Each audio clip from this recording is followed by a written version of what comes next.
पण आता एक महत्त्वाची बातमी आपल्या हाती येते। नोटबंदीच्या काळात एकदाही बनावट नोटा सापडल्या नसल्याचा दावा करत नोटबंदीचा उद्देश सफल झाल्याचा दावा अर्थ मंत्रालयाने केलाय। प्रशांत कदम आपले प्रतिनिधी आहेत आपल्या सोबत आहेत। प्रशांत, या सगळ्या नोटबंदीचं समर्थन करताना नेमकं काय म्हटलंय अर्थ मंत्रालयाने? विलास, खरं तर नोटबंदीचा निर्णय जेव्हा पंतप्रधानांनी जाहीर केला तेव्हा या निर्णयाचा उद्देश हा केवळ काळा पैसा थांबवणं हाच नसून बनावट नोटा ज्या आहेत त्या देखील संपुष्टात येतील आणि त्यामुळे जे वेगवेगळ्या प्रकारचे दहशतवादी ग्रुप आहेत, स्मगलिंग करणारे लोक आहेत, त्यांना देखील चाप बसेल अशा पद्धतीचा दावा सरकारनं केलेला होता।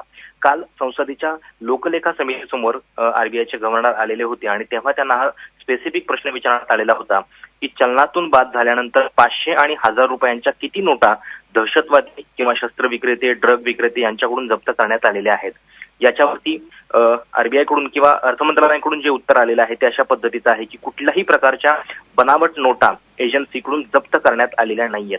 त्यामुळं हे लक्षात घ्यायला पाहिजे की हे अर्थ मंत्रालयाचं सक्सेस दाखवत नाही, तर ऍक्च्युअली सरकार जे दावा करत होते त्याच्यातला फोलपणा जो आहे तो कुठेतरी उघड करत आहे। कारण जर अशा पद्धतीच्या जुन्या बनावट नोटा ज्या आहेत त्या चलनात होत्या तर त्या किमान सापडायला तरी पाहिजे होत्या, मात्र त्या या काळामध्ये तरी सापडलेल्या नाहीयेत। कारण आपणही अनेकदा वृत्तपत्र किंवा बातम्यांमध्ये आपण सांगितलेलं आहे की नवीन नोटा आल्यानंतर नवीन नोटांच्या सुद्धा बनावट नोटा अनेक ठिकाणी जप्त करण्यात आलेल्या होत्या। त्यामुळे हा प्रश्न जो आहे तो जुन्या नोटांच्या संदर्भातला होता आणि त्याच्यामध्ये सरकारचा जो दावा होता तो या उत्तरामध्ये कुठेतरी कमी पडतो आहे।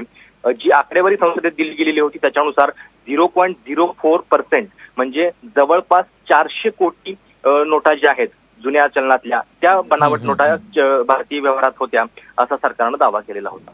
बरोबर, नक्कीच। तेव्हा दावा तर केला जातोय की आम्ही यात सफल झालो, पण तो दावा करताना नेमकं कसं सफल झालो हे मात्र ते सांगू शकत नाहीयेत।